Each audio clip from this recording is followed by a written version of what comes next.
It wasn't just a job, it was a scary nightmare. After I was forced to quit my job, my life was ruined. I became an alcoholic and spent all day at home. I tried to look for another job everywhere, but all the places required me to have experience, and no one was accepting me. And finally, after I was close to despair, I found a part-time job on a farm. A young man between the ages of 19 and 30 with no previous experience was wanted. The job was a dead fantasy. Although I saw it as a strange job, I applied for the job because I stayed at home for a long time and needed money.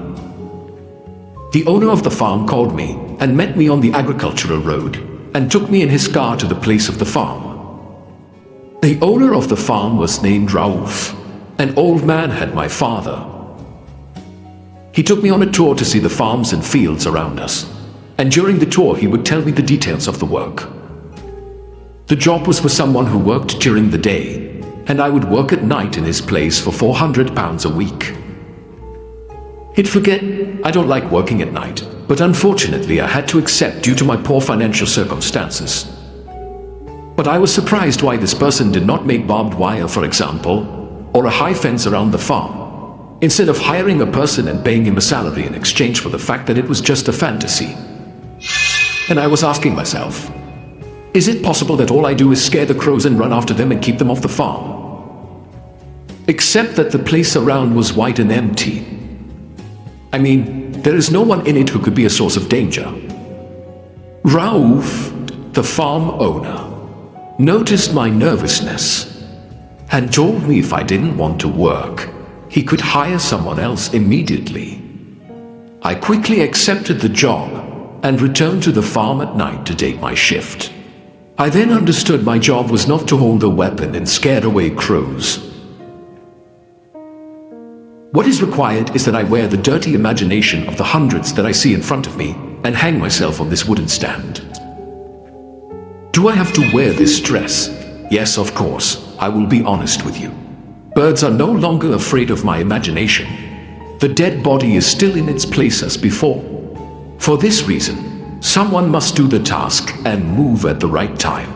All you have to do is relax loudly as soon as you find birds approaching you, so that they will be afraid and move away. I hesitated for a few seconds. Then I put on the clothes and asked myself, how many people before me wore these clothes? And how did they tolerate a horrible smell? And in this way it remained a dead fantasy. Although Raouf allowed me to go to the bathroom, at the same time he stipulated that I should not leave the place for more than 5 minutes. After I put on the clothes and stood in my place, I found Raouf laughing. I don't know if this is happiness or irony. Being alone in the darkness, in the middle of a large farm with no movement, made me feel terribly bored. Imagine yourself standing in an empty place and tied to a wooden rope, and you are not allowed to move any part of your body. In addition to that, you also have to endure the dirty clothes and their stunning smell, which is disgusting. I preferred my place, feeling lonely, bored and isolated from the world, so much so that I slept without feeling anything. Did you wake up in the morning? I raised my head for something simple to see what it was. I saw a 16-year-old man with her eyes open and not breathing. This man was clearly in a hurry. It didn't take much time until I realized that I was facing a murder, and that this man was trying to get rid of the body of the murdered woman. He was not aware of my existence, or in a truer sense, it was not possible for anyone to expect the presence of a real person inside the imaginary suit of his death. He dragged the corpse into the middle, the field in which I am, and began to dig a great hole and buried the poor girl in it. I was terrified. My body was shaking. Had it not been for the wooden lamb behind me supporting me, I would have fallen to the ground. I felt lucky to be hiding inside those dirty clothes.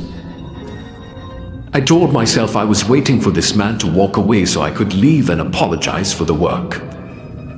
Because of the fear and panic I was in, my stomach began to make sounds against my will, and this criminal almost heard them.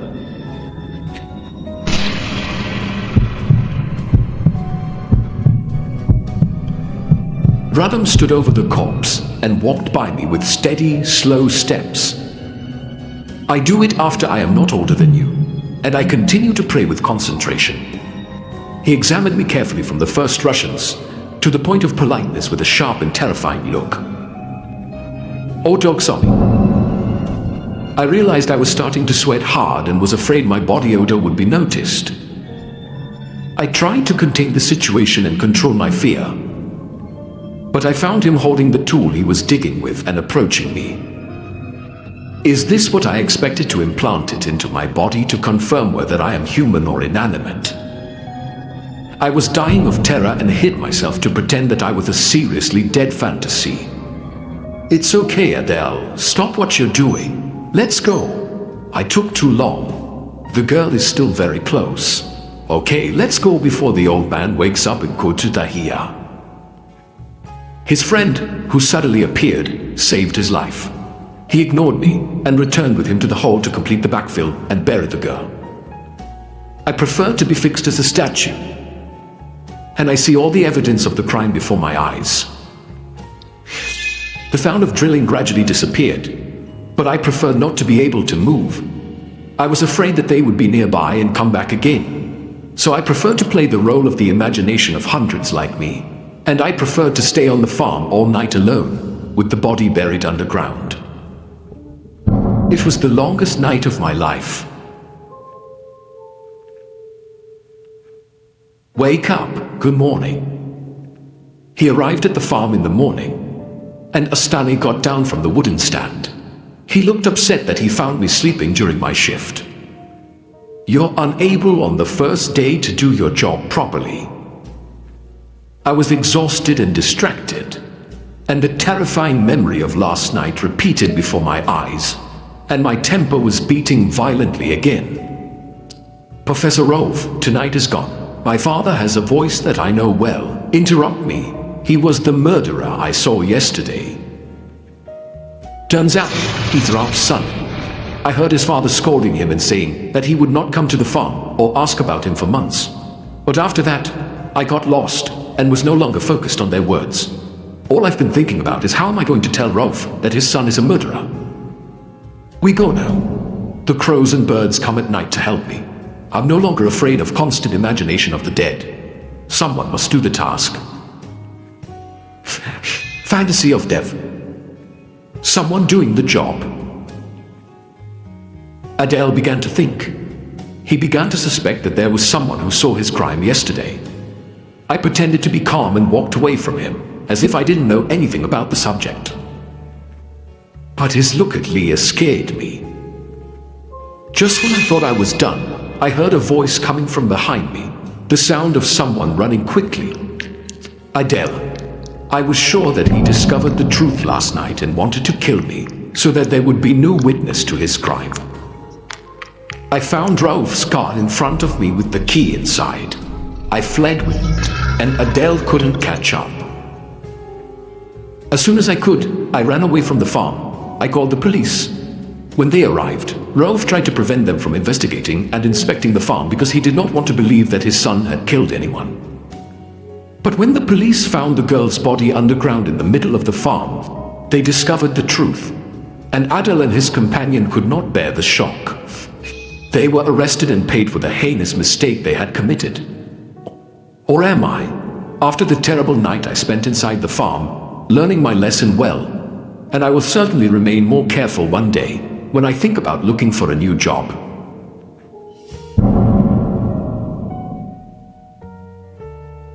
I woke up and found myself sitting on a chair tied with ropes, and I heard the sound of an Arab wheel moving close to the place where I was, and also the sound of an evil laugh that I did not recognize. My body was trembling from fear, and I preferred to move. I'm trying to get rid of the ropes that are enough for me and run away from here.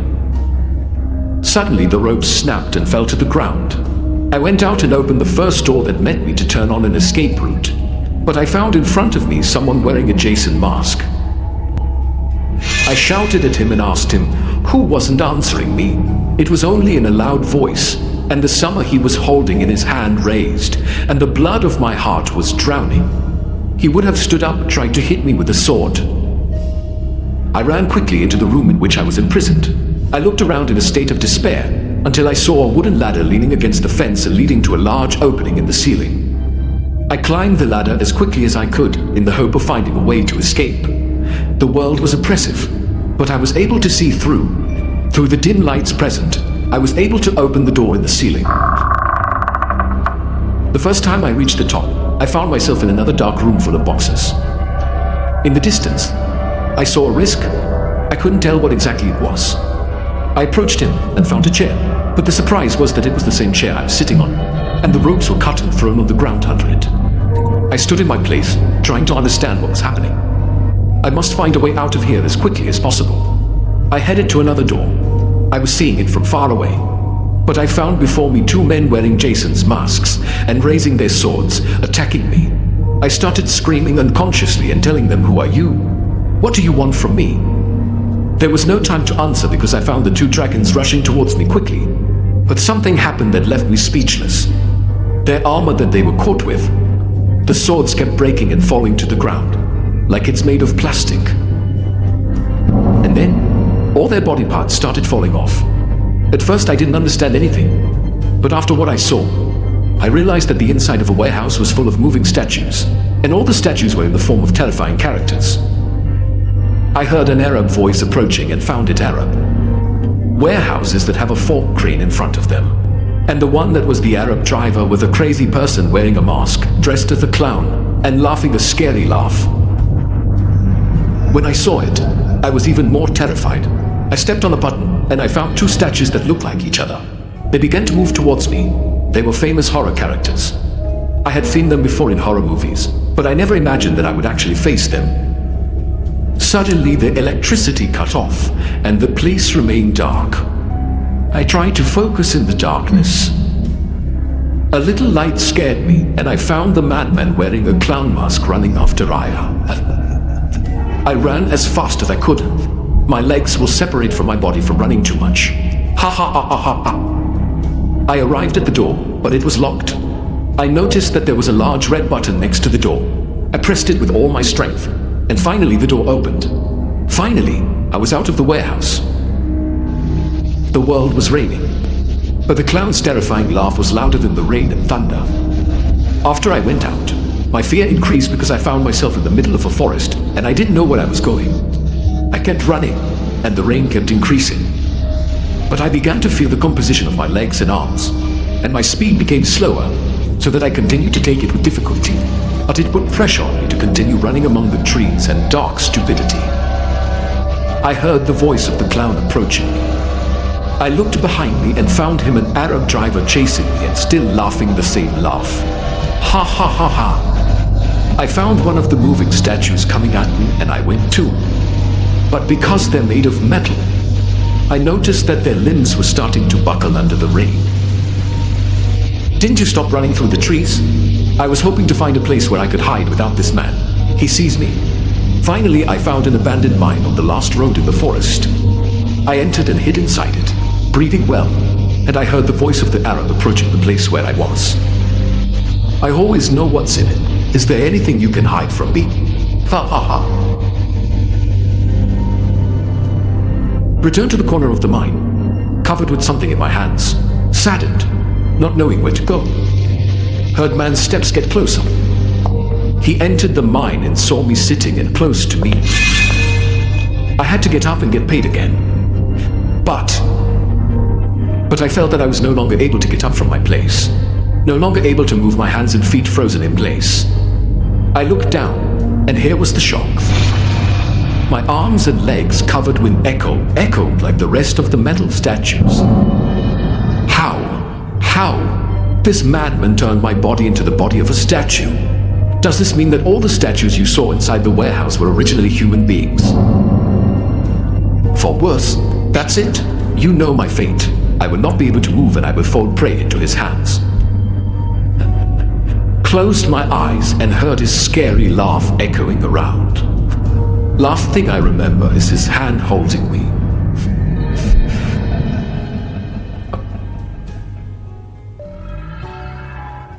Her car and livestock were bad on the road at night. Suddenly, a struggling person appeared. confusing her in Arabic.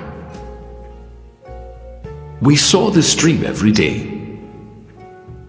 Dina is an unlucky and unhappy girl in her life, and her mental illness was increasing day after day. She had to follow up with her doctor regularly and use the sedatives that he prescribed for her. Can the topic become clear? Normal. Many people have psychological problems, but the issue has escalated with Dina, to the point that she was fired from her job at the same time as the owner of the house in which she lives provides the rent. Dina feels that her life is at a dead end, and she has no choice but to look for another house to live in. She wrote a post on one of the real estate sites, hoping she could find a place at a cheap price. Especially since her financial condition became bad after the job was confirmed. It was not easy at all for her to find an apartment at the price she wanted in Cairo, but she did not give up. She wrote on many websites, until finally someone contacted her and told her that there was an apartment whose owner was traveling. After 2 days, he's in a very hurry to find a tenant in 2 days, so he offered it at a small price. Dina was happy strong at this moment. She packed her bags quickly and got ready to move to the new house. The apartment was in an old house, and King Hadi had left her key under the pedal. I took it, opened the door. No, she was shocked by the view of the apartment from inside the house. It was cracked. There is nothing in its place. There are many things on the ground. This is different from the smell of rotten food that was in the air. Dina couldn't bear it and went outside to breathe. How are you, miss? Are you still a new resident? A man in his mid-50s stood at the door. His face was strange, but they tried to be friendly and know her. She hesitantly responded, still contacting, and would live in the apartment next to his. The man greeted her enthusiastically, but his gaze made Dina uncomfortable. I returned and entered the apartment again in a state of despair. She had to deal with the situation. I started cleaning the house. The Ellie was a person who loved cleanliness and order, and this led her to clean every corner of the house with the utmost precision. By chance, she found a notebook of notes on the lounge table. Curiosity made her open it and found inside it a line written in red and in monster handwriting. I know what you did last summer. Dina was faint and nervous, remembering something from the past she was struggling to forget. She quickly opened her bag and took out sedative pills. The Digo tablet. She opened the door and was surprised by her strange neighbor. He talks to her again. This time, musk was in his hands in the apple walk. He offered it to her gratefully. But the look in his eyes is still very terrifying, and the details of his face are not comfortable. He laughed at her and gritted his broken yellow teeth. Acting. I said you're still coming and won't catch up to make food. Ah, thanks. Dina tried to be polite and not embarrass them. She took an apple pie from him and closed the door after thanking him. But she had no explanation for the uncomfortable feeling she felt towards this man, and this made her not eat the pie that he gave her, and she went back to cleaning the house again as she was. After cleaning, she entered the bedroom to rest for a while. The driving feeling of her neighbor is still there. This is except that she was thinking about a problem that she had not yet found a job. By now, she was about to fall asleep. Moment of disaster. A hole in the bedroom wall. Its space was not small. She got up from the bed and went to the wall to examine this opening. She was about to have a heart attack from the terror she felt when she saw someone's eyes looking at her from this hole. I took a piece of paper and closed the door with it, and quickly locked the apartment door with the key. I also closed all the windows. Her heart was pounding too fast. She felt like running away, but afraid if she went out, the person watching would attack her. She didn't know who this was, a murderer or a molester. Tonight, Dina forced herself to sleep. She preferred to stay in her place, and she was suspicious of her scary neighbor. But because of the effort and fatigue she put into cleaning the apartment, she went to sleep without feeling it.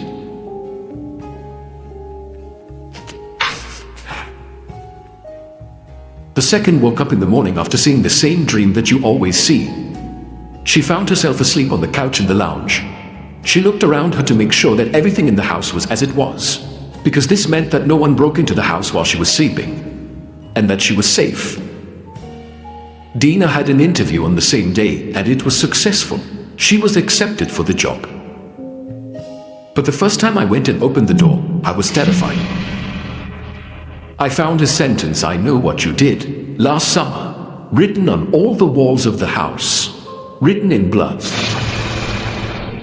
She screamed so loud the whole building heard. No, the only one who ran into her was her neighbor in the apartment next to her, who was shocked and surprised by her voice, screaming, "What happened? What is this? Can't you be good? Who did this?" At first, Dina suspected that this man was the one who did this, but when she saw that Ad was as surprised as he was, the doubt was over, and she knew that it was not him. Her neighbor, he helped her sit down because she was so nervous that she couldn't walk. At this moment, Dina was completely devastated because she knew and was sure that the person who wrote these words was definitely someone who knew her well and knew what she did last summer, and he is now chasing her. No, it's not impossible. He's dead. Seconds later, Dina looked at what her neighbor was doing well. He was strong, and I saw hatred on his face. At this moment, I was able to think who he is at this moment, but his ability to distinguish. This is the same man I beat in Arabic. Summer is late. You're supposed to be dead. You died forever for him. I was still alive. I was breathing, but you threw me into the Nile to get over your crime. You have to pay me for the crime you committed. Keep someone away from me to help me. Help me. The man rushed to greet her and grabbed her by the neck and began to strangle her. Although she tried to resist, but she couldn't escape from under his hands. She couldn't even reach out and ask him to forgive her. But she reached out her hands, caught a lighter that was on the table, and according to what I read in books, ghosts are afraid of fire. The ghost of the man left her and began to scream and tell her, "Don't burn me, don't kill me again." Here Dina was able to escape from him and leave the house. Although she survived and wrote a new life for her, this situation affected her psychologically and mentally, perhaps more than the day of the incident itself. And now she's in a mental hospital, and she's gonna spend the rest of her life there.